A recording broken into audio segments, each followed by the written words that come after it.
Download the all-new Fijivillage app. Get the latest news direct to your mobile. Get the latest sports updates from our scoreboards online. Navigate easily through our categories. Watch videos from Straight Talk interviews, local music videos, sports and many more. You can now easily listen to your favorite radio stations from your phone. Download the all-new Fijivillage app right now.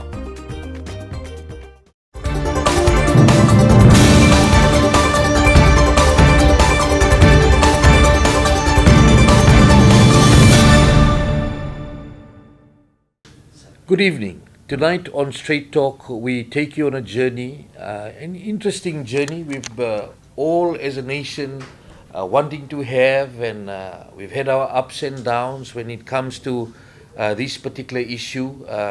We hold it very close to our hearts, but it was an issue that the decisions could only be made based on what is available to us as a country trying to get into the Super Rugby competition.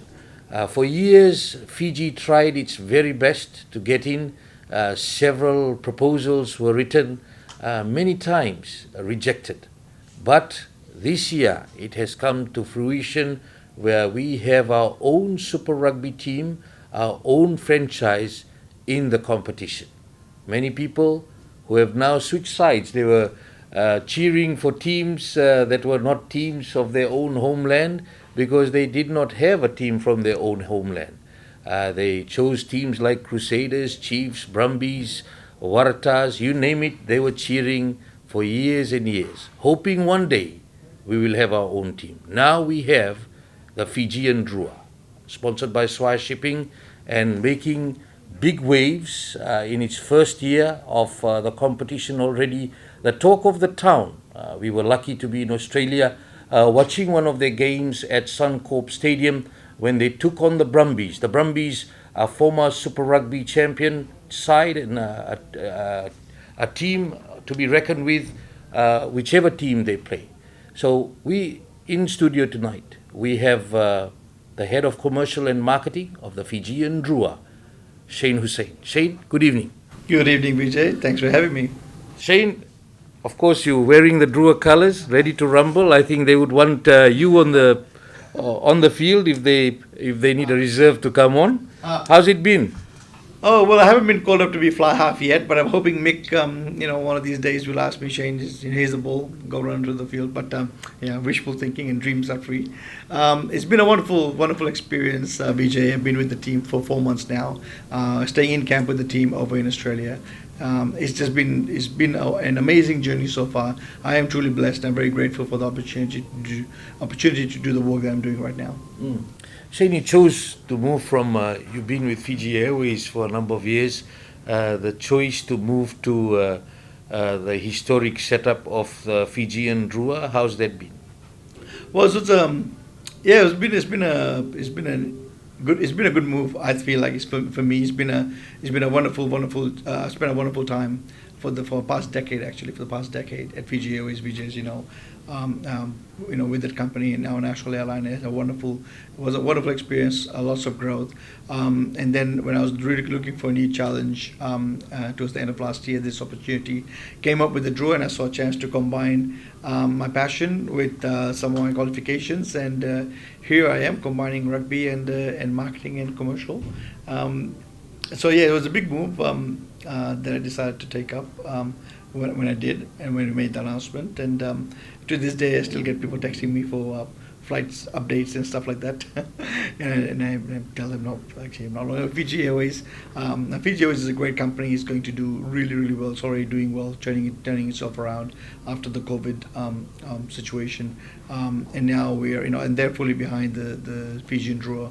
And for me personally, I'm loving the change, loving this new industry. It is an industry. I mean, we see sport as just what's played on the field.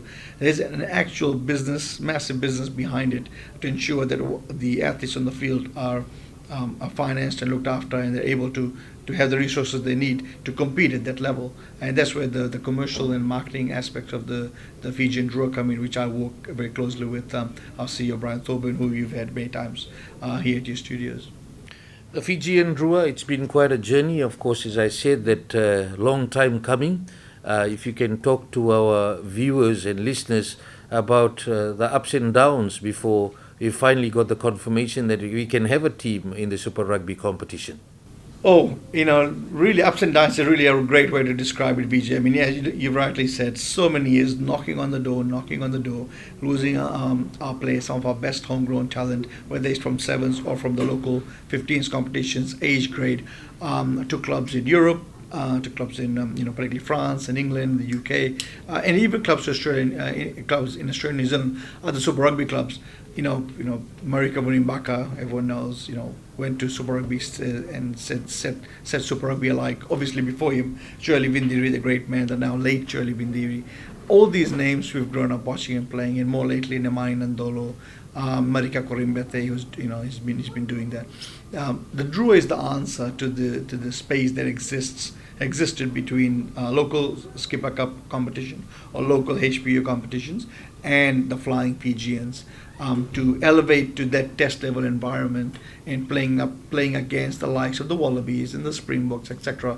There needed to be a pathway that allowed them, a professional setup that allowed them to be competitive. So when they go to the Flying Fijians can hold their own against the best in the world.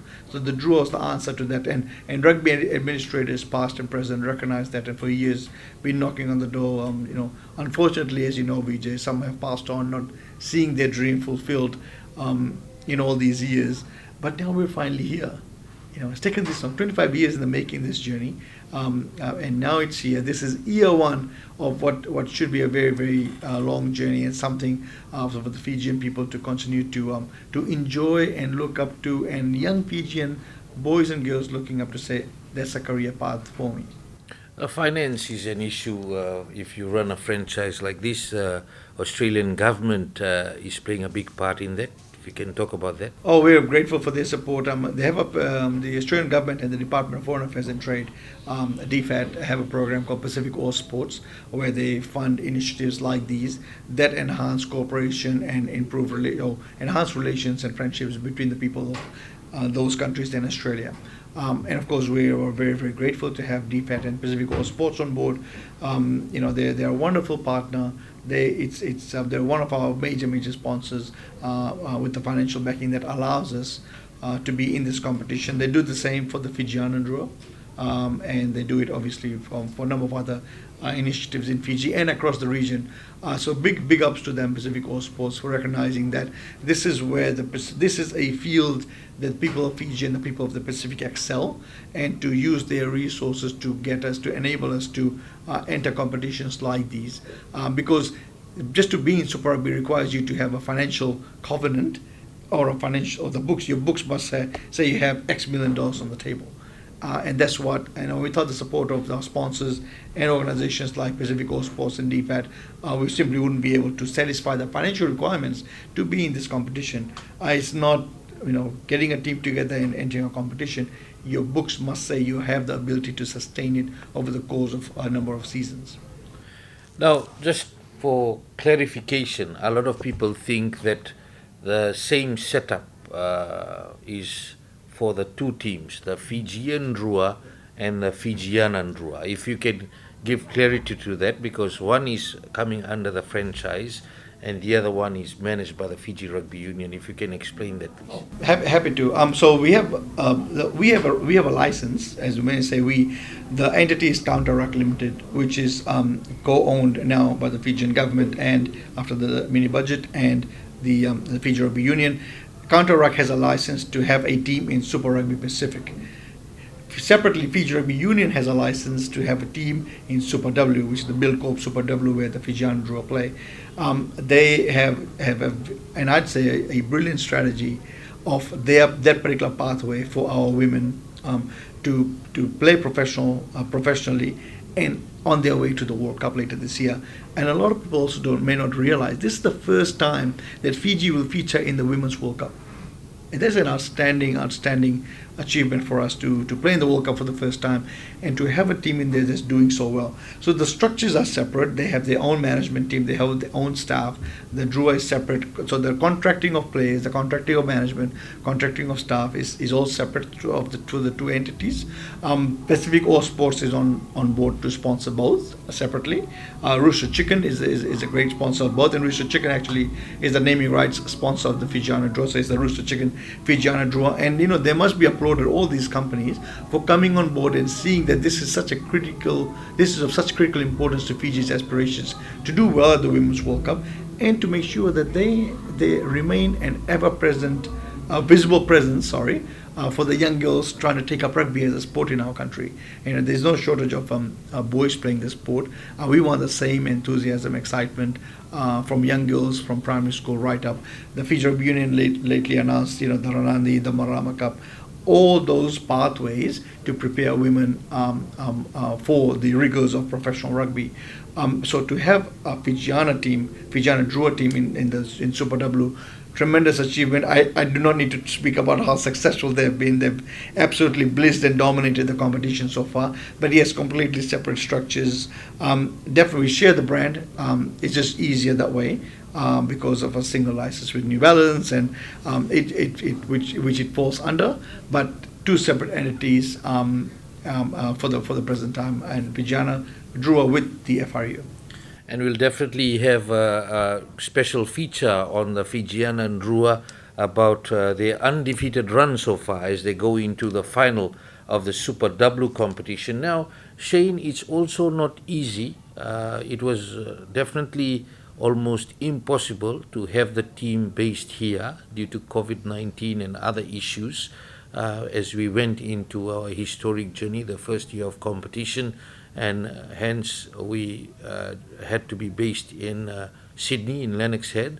If you can talk about that arrangement. Oh, absolutely. So like you said, it would have been impossible for us to be based here in Fiji and to be traveling every week to Australia for games. When the first draw came out, Vijay, it was a mix of we traveled to Auckland first week and maybe to Sydney the week after, maybe one game in Fiji, then travel to Melbourne. And the travel requirements and the restrictions at the time were still around. So we couldn't enter New Zealand on a Fiji passport and without going to quarantine, or Australia without going to some sort of quarantine. Now, and we needed to train as a team, to prepare for Super Rugby. The team marched into camp here in October for the Fiji-based folks.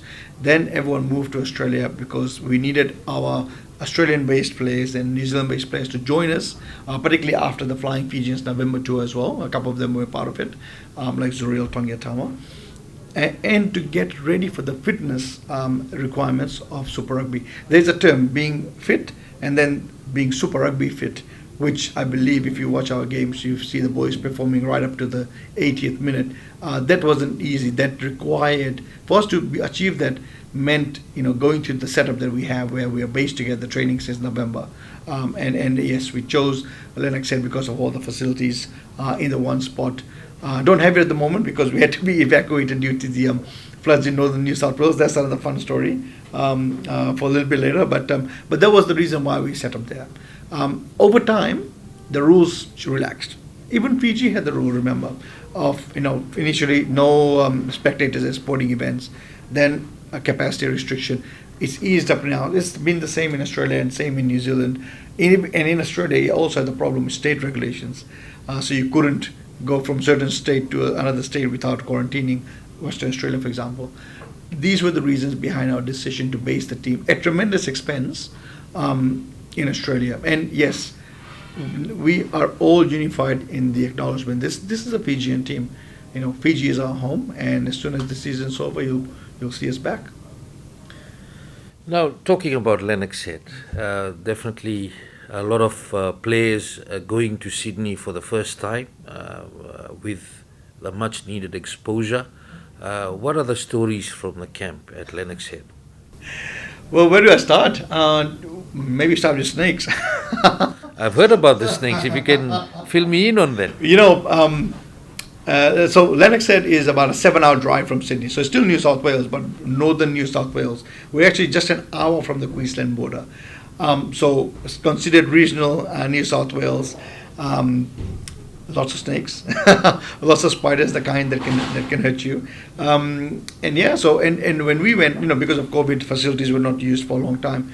So you had snakes crawled up and living a happy life there. So they had to be woken up and kicked off or chased off gently. And the staff at the facility are professionals. Some of them are professional snake handlers to be able to move them away. That doesn't mean they don't come back. And every now and then you'll see someone, if they use a communal bathroom near the dining hall that's close to the beach, they'll stop dead in their tracks because there's a snake, a brown snake moving around, or a green snake moving around. Some are more braver than others. They'll stop to take a look. Not me. I saw a snake once in one path, and I've never been back there in 4 months. Mick, our head coach, is pretty good. He knows which ones are poisonous and which ones are not. I will not stick around to find out. I will hightail it out of there. So those were, so it's like getting to simple stuff like that. If you're coming from Fiji, getting into that environment, the fact that everyone's living together, everyone has cottages, and they share facilities, getting to know each other for the first time, because you're taking boys who are from Fiji and boys who are in Australia, boys in New Zealand. It takes time for them to get to know each other, but all the fun stuff happens. They all have bike they're supposed to be using as a shared resource, but first things first, people will go and tape their names on a bike and try to claim it.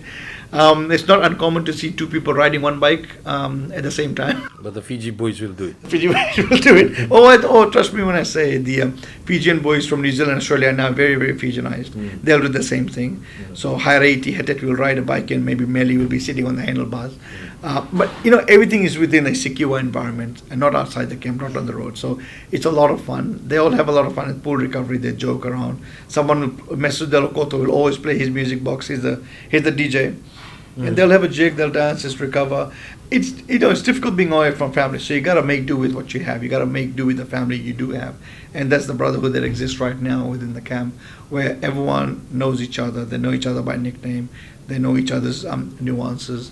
Everyone knows that Penny Matawalu, for example, is the heart and soul of the team when it comes to excitement and jokes and comedy. Everyone knows Napoleon Ebolaza, obviously. How's he doing?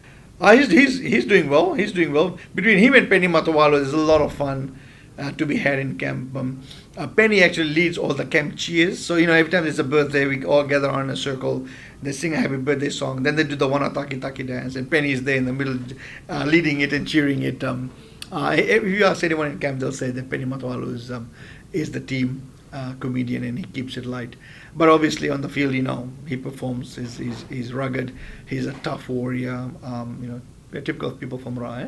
But he's wonderful. Naps is there. Obviously, Naps is Naps. The clever genius he is. There's folks who are quieter than others. There's folks who are outgoing. But every day, Vijay, every single day, 6:30, there's a team. There's a Lotu. They get together for Lotu. The players who don't know Osavakaviti or they don't know the hymns, they have the words on their phones or the books. They sing along. Even Baden Kerr, he's our only non-Fijian eligible player. He's there singing the hymns. It just talks to how much camaraderie and friendship exists within the team. I try to sing along, but my voice isn't very good, so I don't. You'll empty out Sydney. Absolutely. Oh, and every time we have him or Lotu, most of the time you also see Glenn Jackson there, Brad Harris there, Mick Byrne. They're part of the Lotu, and they just take a back seat. The players run the Lotu, every time. So they'll say, okay, front row, you lead the Lotu today. Or they have a schedule. Inside backs lead the Lotu, outside backs lead the Lotu, and you see them. Some are shy than others, but it's all in good fun. And they have so 6:30 every morning.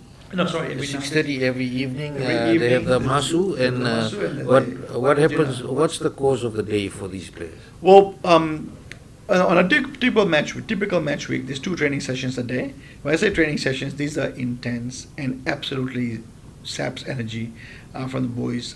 They have reviews on the Monday because of games that happen the weekend, so they look at tapes of themselves with the coaches, looking at areas that they did well, areas that they can improve for the next game. It's both as an individuals, as a unit, like forwards, front rows, line-out jumpers, etc. And then as a team. So that happens on Mondays. Then there's a field training on Monday, pool recovery in the middle of the day, afternoon training session. This could be a gym or in the field, depending on what the workload that Master Nada will schedule for the guys. And some days Master Nada will send them to the beach to recover, not the pool. And then after that takes about 4:30, 5 o'clock.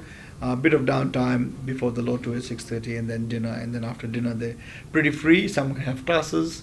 A few of the boys are studying, like Texi Canivera is studying, Chris Minimbi is studying, and they use some of the downtime to study, do other things. Almost everyone, all of course, after dinner is on the phone with their families, talking about their day, with seeing their kids, catching up on those events during the day at home that they missed out on.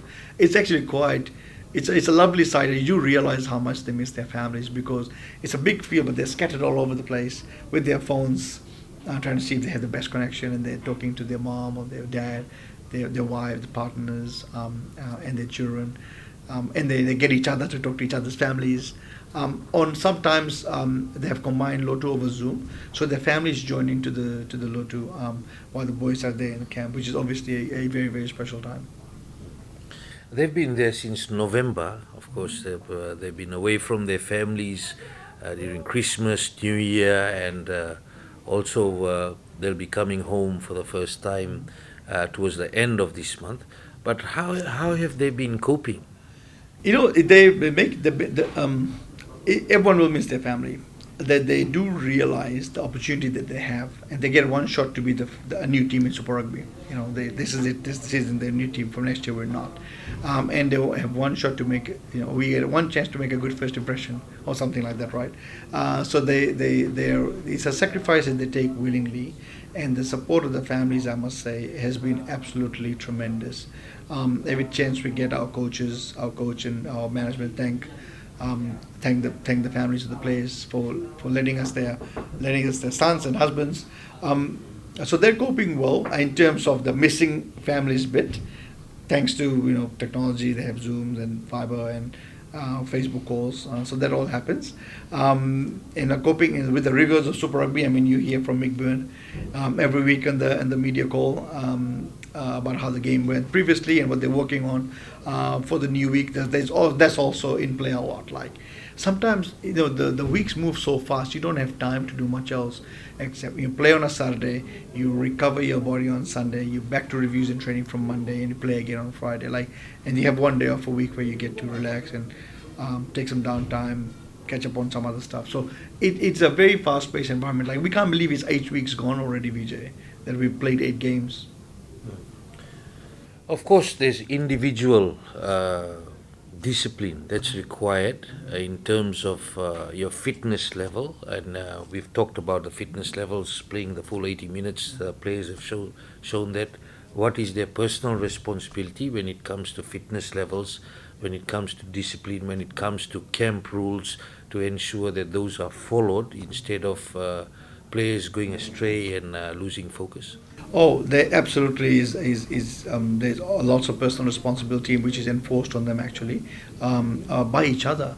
So their personal discipline for themselves revolve around watching what they eat, watching whether they're following their diet regimen, whether they're meeting their weight targets, whether it's for weight gain or weight loss, the amount of sleep they're getting, and all of it is tracked, because to perform at an optimum level, you need to have some certain personal habits which you need to follow in a very disciplined way. So the players all recognize that, and every time that there is something that doesn't fit with the team's expectations, it is the other players who step up and say, this isn't what we expect. So there's a lot of that from each other, that they look after each other. It's not to be disciplinarian for discipline's sake. It's because they want each other to be at their best. Yeah. So if someone's on a weight, sort of need to watch their weight and not have any weight gain, the others will help them make sure that watch what you're eating. Whereas some others, and these are the lucky ones, who actually need to put on weight because their body just absolutely burns through everything so quickly, and then it's totally fine for them to be eating, a little bit more carbs than say the others because they actually need to put on weight. You've seen it, Vijay, yourself. The players look very different to how they looked when they left. If you remember, a very very scrawny Kithione Salawa Jr. left Fiji. He's one of the fittest and biggest guys in camp right now. It's actually surprising how big he is. You don't realize until you stand next to him. Like, geez, Kitty, you're a big boy. You've grown up a lot in the past few months. Now, the first game, when you were definitely preparing for that one, it was against the Waratahs, the beginning of the journey, first time ever to run out. What was the feeling in camp? What were the players feeling? Excitement. In the weeks leading up to it, they've worked so hard for it. November they start training. November, December, they didn't even touch a rugby ball. It was more fitness, getting Super Rugby fit, and then in January they brought the ball around, as Mick has actually said on a few occasions, to actually do more rugby. For fitness was the focus in November, December. So they know it was a long build up to get them to where they are. They recognize opportunity, and walking under those lights for the first time for us, on the bench, was so exhilarating. It was the first game, even though it was an away game, but because it was the first ever Super Rugby game, we did the Mbole for the very first time, and then off we went with the game. Obviously, everyone knows the result. We had one try, one penalty. The Waratahs won.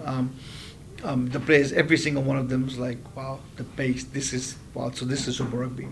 The pace of it was, we can prepare for some of it in training, but until you actually go out there, you don't realize. For example, when you say pace, it's not the pace at which players run. If you're not expecting to be hit as soon as you get the ball, but that's Super Rugby. The defenses absolutely rush up. So those are some of the things that the boys felt and shared after the game. And we were in the dressing room after, and Mick Byrne stood up and asked everyone to hold their heads up high. The first professional rugby team from Fiji that walked out in a Super Rugby field.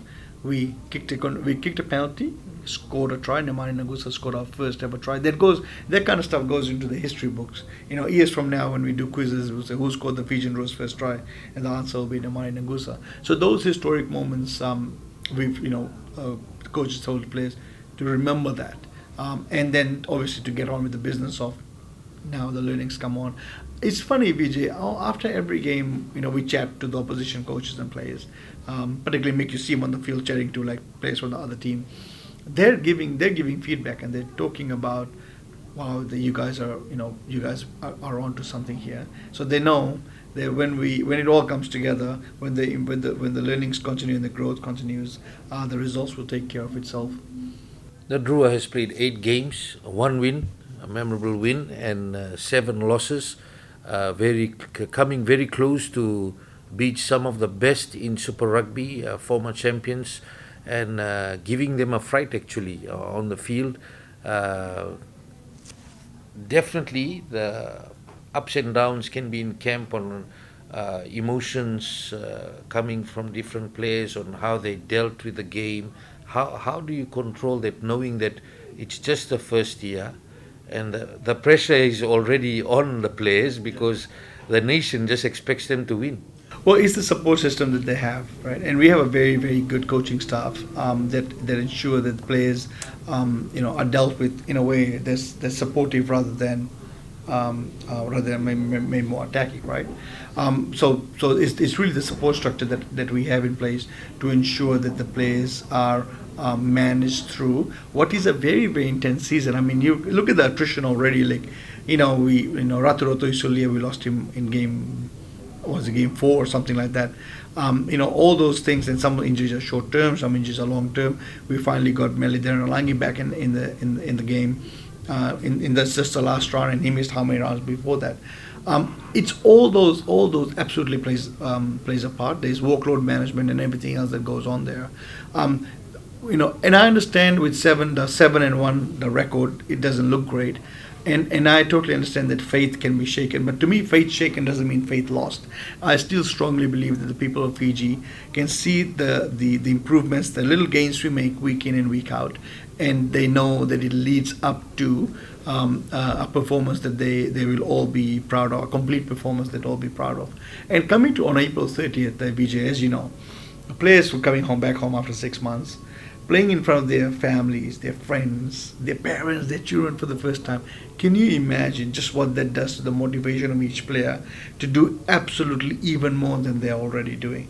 Like the atmosphere on the ground, their families in the stand, the nation watching everything they do, every move they make.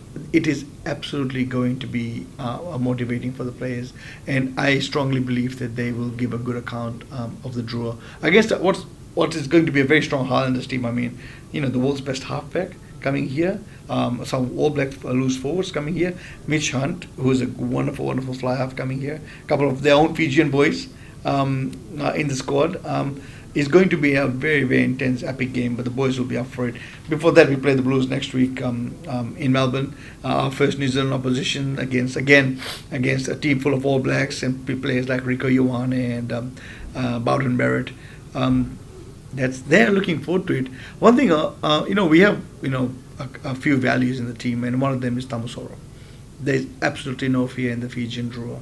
And yes, the results may not go our way, but we'll be back up at training on Monday, doing everything, every single one of the 44 players does every single thing they can to be in the match day squad of 23. So 44 to 23, someone will always miss out. And there's also workload management and rotation, but everyone trains because they want to be in the match day 23. The other issue is about the Fijian Drua is not a flying Fijian side. Of course, flying Fijians is all the experienced players who have gone through the mill, maybe the domestic competition. They've played in Europe or New Zealand, Australia. If you can talk about the setup, about the concept of the Fijian Drua, where they fit into the picture. Oh, the Fijian Drua, Vijay, is really between, it was created, and the vision that our rugby administration has had is to be the missing link between the domestic competition and the flying Fijians, and to prepare players in a professional setup. So when they play the likes of the All Blacks and the Wallabies, the Springboks and England, they can actually showcase Fijian flair at its best in a way that's sustainable. So you can score one great try from your own 22, but if you lose the game by a large amount, that may not be it. It's absolutely a building block to have a flying Fijians team that's going to challenge for semi-final place in the Rugby World Cup. I mean, that's the vision, and that's the vision I think that all of Fiji can unite behind. Everyone in the draw except one is flying Fijians eligible. So guys like Te Ahiwaru Dirikidabeta or Kaliopasi Ulilake Bahari Tihatet are coming in from the NPC competition, getting in touch with their Fijian roots and the Fijian heritage, and pushing all the way for place through the draw to the flying Fijians. Vern Cotter was on hand observing a game in Melbourne a few weeks ago. So obviously, we're all united now in our desire to see the flying Fijians do well. Now, with this team getting into formation and having its first 6 months or so before they arrive here in Fiji, we've got our own challenges on where the team will be based eventually. Are there any plans going forward on the Drua's actual home base? All in discussion at the moment. There's a lot of work to do because we need a facility that's able to sustain us for the period of time that we'll be in camp, and to have the facilities you need to be able to prepare effectively for Super Rugby. So Brian, is always in discussions with our coaches on what our requirements are, and to create a facility like that, or to have a facility like that in Fiji. It's a work in progress. We'll make some announcements in due course. It's not anytime soon. But right now the focus, and not to be distracting, is to get us through the season. And to do the best we can, because you only get your one chance to make a good first impression, and I think we've announced to the competition that we are here in this competition, and now we just gotta carry it on for the rest of the season.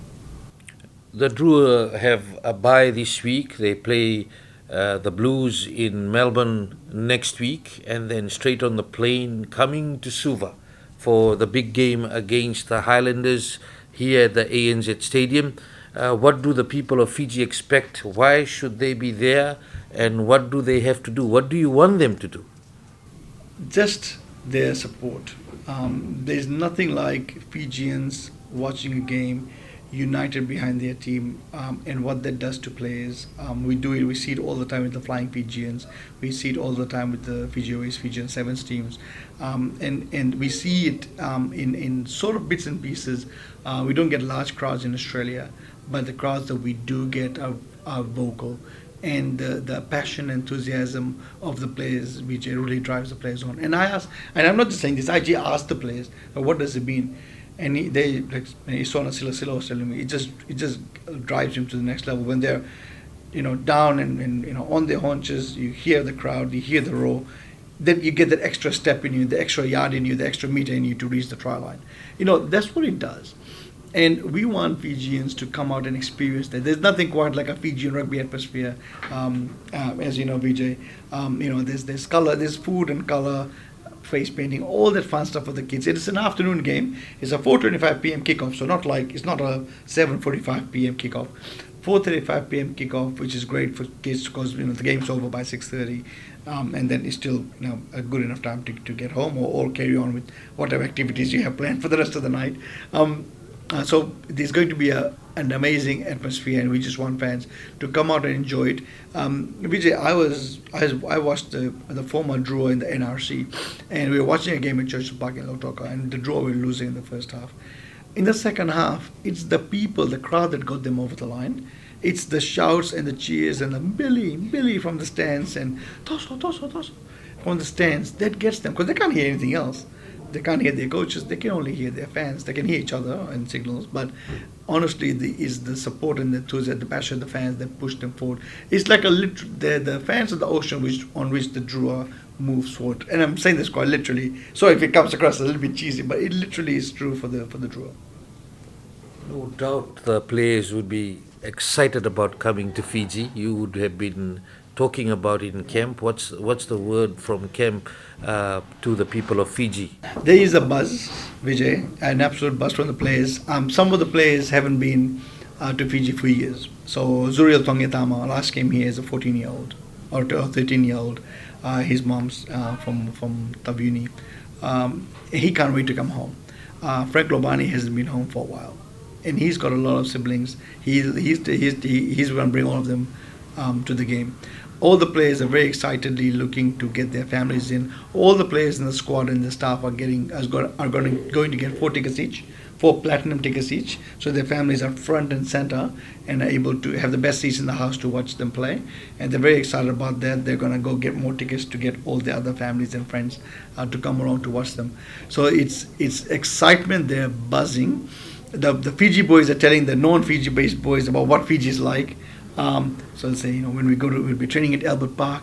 It's right across from where we're going to stay, and then there's this place to eat. And when we have a day off, and so they have one day where they can kind of eat a little bit to what they want. We're going to have lovo, we're going to have this, we're going to have that. It's also preparing them for Fiji. Weight level.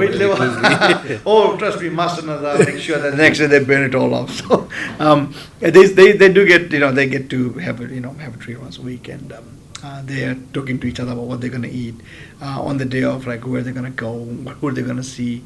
Most of them will obviously see their families, and before they, after the game, they get to hang out with their families probably before they get back in camp here to prepare for the Hurricanes, which obviously Vijay is, another tough game. It doesn't get any easier. I mean, we get the Blues back-to-back, Blues, Highlanders, Hurricanes, Moana Pacifica, Crusaders, Chiefs.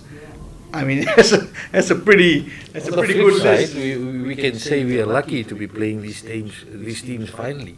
100%. Again, first time for us to have our own team playing these guys. So we're not waiting for them until they become All Blacks.